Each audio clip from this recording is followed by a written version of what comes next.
Ahí va. Lo que les decía acerca de la óptica utilizada en esta película, ¿sí? Eh, yo lo que quería resaltar era que ese, esa utilización de una óptica corta, granular, en esta película, con escenas como esta, o no como esta, que trata todo lo contrario, no de amplificar el espacio, sino como la del salón o la de las calles, y el nivel que utiliza para ir siguiendo a los personajes, el resultado o la sensación que me parece que motivó al director y al fotógrafo es la de crear un paisaje extraño. Extrañeza, me parece a mí, esto es un análisis, ¿sí? Esto ya no es solamente mi sensación, porque mi sensación está plagada de análisis cinematográfico. Y sé que el uso de este elemento tecnológico tiene esos objetivos. Acá ya no es que veo una película con un lente granular y, extrañeza, estoy sintiendo. No, yo sé que, digamos, me dicen a mí que utilizó un lente granular y lo asocio con, bueno, una mirada fuera de lo normal, fuera de lo común. Y en este caso aporta, lo asocio con la temática, lo asocio con el argumento, lo asocio con la extrañeza. Para mí, y acá viene cómo juegan lo técnico, mi experiencia y conocimiento, y cómo abruma mi experiencia o mi subjetividad. Es decir, esos conocimientos, ya están, ya los estoy racionalizando, digamos. ¿Sí? Es decir, entre cuando observo cuando me muestra el director esta escena, esta situación con esta óptica, no puedo distinguir entre la sensación de extrañeza y el momento de la racionalización. Está utilizando esta tecnología porque me quiere transmitir la extrañeza. No hago distinción, es decir, no hay una separación, no puedo establecer esa separación. Pero me doy cuenta de que ha sido moderado, mesurado en el uso de elementos técnicos. Y eso lo puedo observar como, por ejemplo, podríamos llamarle una especie como de especialización. ¿Mm? Lantimos con... está filmando en fílmico, en cine. ¿Sí? Es decir, esa parte gris que ustedes están viendo ahí es una cámara de cine, no es video. El fotógrafo está utilizando un armazón que contiene un estabilizador que se llama Steadicam y está sentado en un dolly o carro, ¿sí? Que tiene estabilización, el mismo carro, y que es manejado por técnicos. Todo eso, ¿sí? Eh, para lograr este traveling de acompañamiento, de seguimiento de los personajes caminando por la calle. ¿Mm? Todo este seguimiento en la calle, tanto del personaje de ella como el de él, ¿sí? Está siendo realizado con esa tecnología. Bien, todo esto yo no lo hago como una percepción sensible, es decir, yo no estoy pensando en las emociones o sentimientos que me despierta, sino en algo puramente racionalizado. ¿Sí? Pero esta racionalización no la hago porque, bueno, voy a aplicarla, sino porque no puedo no aplicarla. Ya estoy en gran medida ajustado a ese parámetro de análisis, a ese método. Acá la técnica, lo tecnológico, quizás en alguien que no lo ha elaborado de esta manera, eh, le haya pasado por encima, de largo, pero se haya quedado con la sensación de extrañeza, es decir, con la sensación y no con lo racional. ¿Sí? Y por ahí me lleva una ventaja. Es decir, está primero la sensación y después la racionalización. Yo pasé por alto la sensación para ir derecho a una racionalización que sé que tiene como objeto la sensación de lo extraño. Por eso yo había notado las sensaciones surgidas, la extrañeza, la ansiedad lógica, una búsqueda de explicación sin respuestas cerradas, conclusivas. Cuando llegamos al final, ¿sí? Que yo les explicaba que me recordaba la literatura fantástica, la literatura de Borges o de Bioy Casares, donde se producía un momento cíclico, ¿no? Se vuelve a dar la pregunta a qué hora es, con la misma pregunta, el mismo lugar, la misma situación, solo que hay otra persona distinta involucrada. Uno empieza sabe que está el final y empieza a buscarle una explicación lógica a la historia. Esa explicación lógica, una explicación acerca de por qué sucede lo que le sucede al personaje, ¿sí? Motiva dos actitudes en el cine. Una, la frustración, ¿sí? Esta película no tiene sentido, no tiene explicación.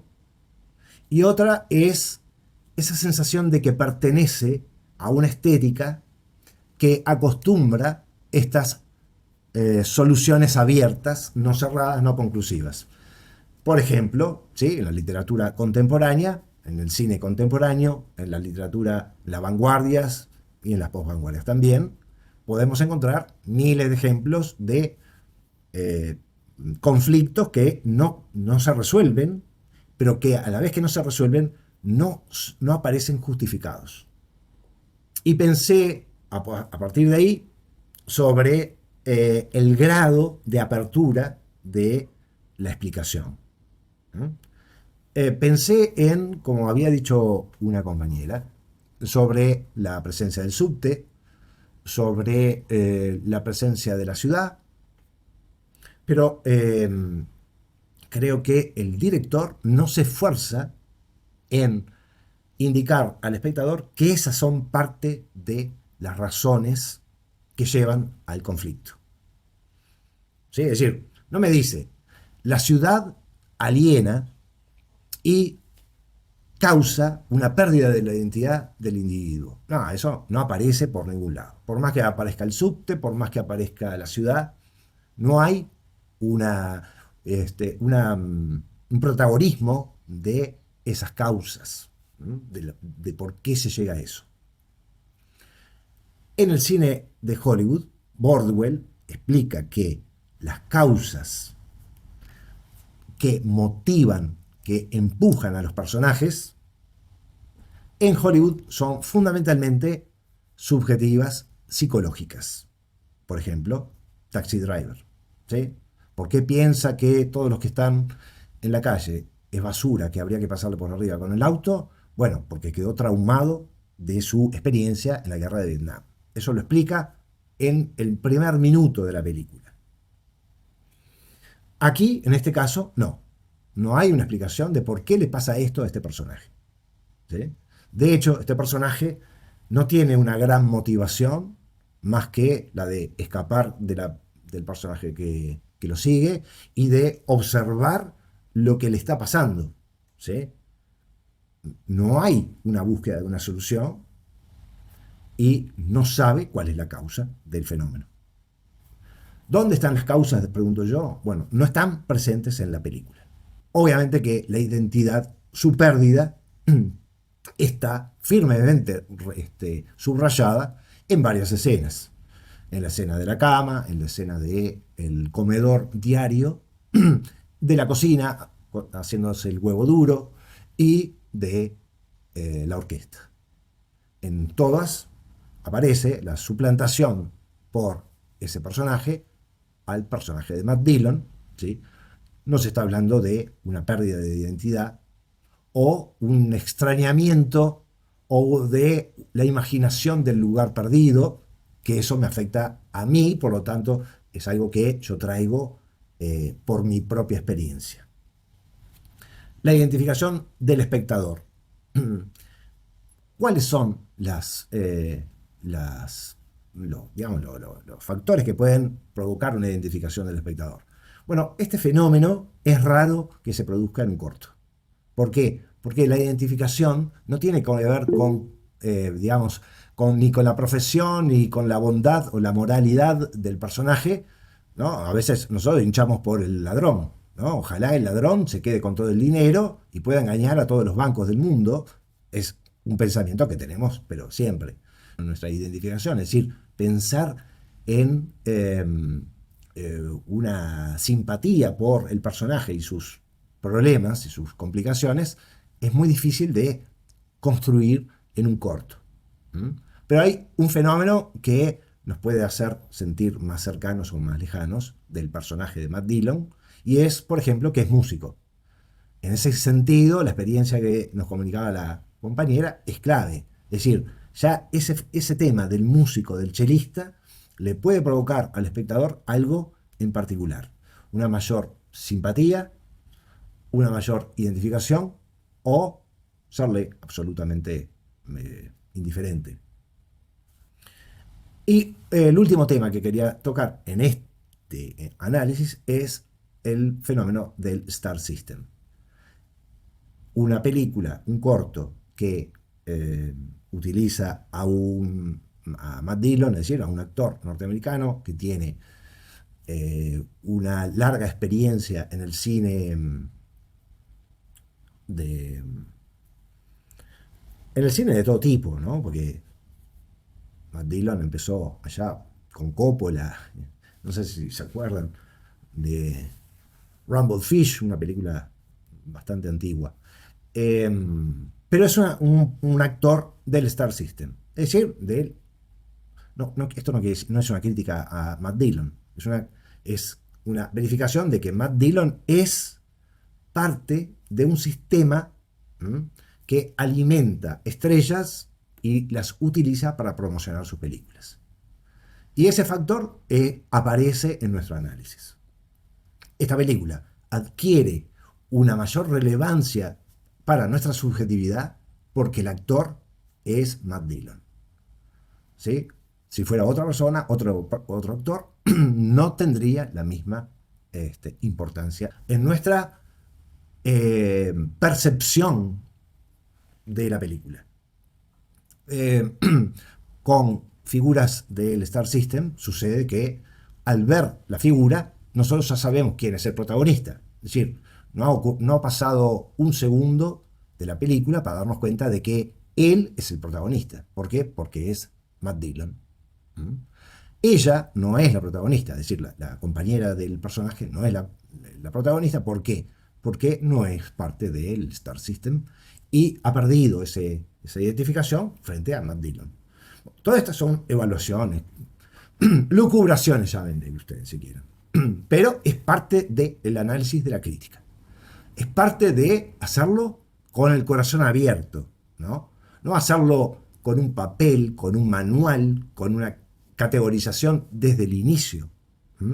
Y es además, un análisis desde la vivencia de la obra. Es decir, no ver esta película porque uno tiene que hacer una crítica, sino porque está entrando en la observación de todo el conjunto. ¿M? Está entrando como espectador, está entrando como alguien que vive la comunicación de la película.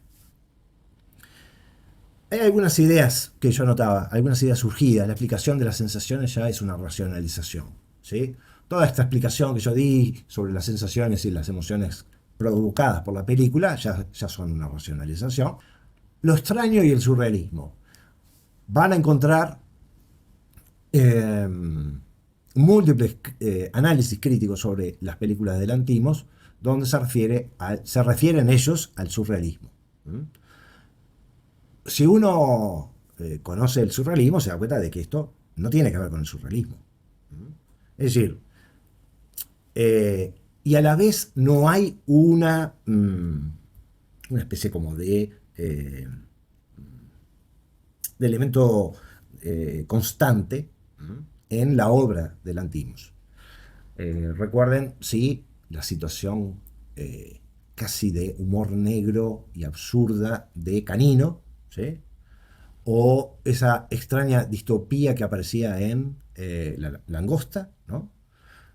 Son otros, me parece, otras de las categorías con las que podríamos asociar esta película, y no necesariamente con el surrealismo.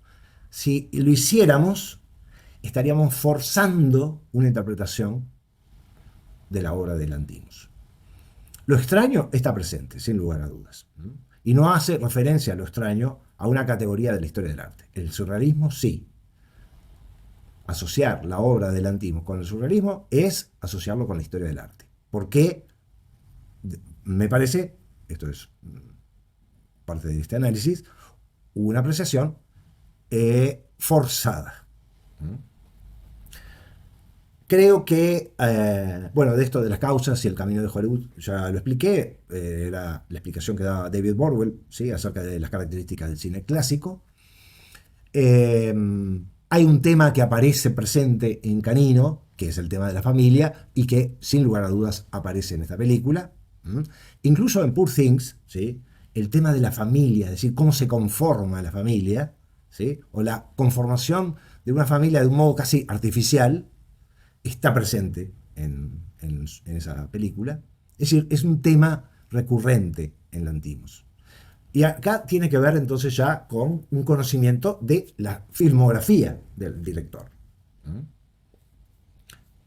Esto va a ser importantísimo, es decir, el conocimiento de las condiciones o del contexto de la obra va a comenzar a participar de nuestra racionalización. Después ya había hablado del tema de México, el inglés y el castellano, como elementos también que influyen en nuestra subjetividad. Y bueno, después yo quería, esto lo voy a dejar para la próxima, pasarles, mira, esto es lo que opina Etimis Filipou, que es guionista o co-guionista junto con Yorgos Lanthimos. En la realidad, la gente es más extraña que las películas. Concepto extraño, acorde, ¿sí?, al concepto que yo di sobre la película. ¿Qué quiere decir esto? Y bueno, que estamos de acuerdo, es público y realizador en las valoraciones que estamos haciendo.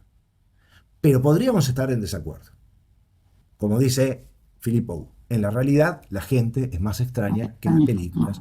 Todos somos extraños, somos más raros que los personajes cinematográficos. Es insuperable el nivel de rareza de la vida real. Está por encima de cualquier imaginación. Bueno, para mí eso es una guía en este proceso posterior de racionalización. Lanthimos dice, el espectador debe completar la película con sus experiencias. Bien, lo que me está diciendo acá Lanthimos es que la estética clásica, la estética de Hollywood, de que las causas son las que motivan a los personajes a desarrollar ciertos objetivos, ¿sí?, y que por lo tanto la resolución es el final de la película. Esto, justamente, que acabo de decir, no está presente en esta película y parece ser valorado por Lanthimos. Sí, dice Lanthimos, creo que no hay una manera definitiva de leer la película. Y eso me gusta, dice él. Creo que el espectador debe completarla con sus propias experiencias, absorberla para luego afrontarla desde una perspectiva crítica. Bueno, y creo que por ese camino estamos yendo. It's 92. I just had finished school. And I just saw this film, and it was like unlike anything I've seen before. Like a documentary, I didn't know if it was, they were doing these things for real or whatever was going on. And it's so funny and violent and dark. I've picked two already. Yeah.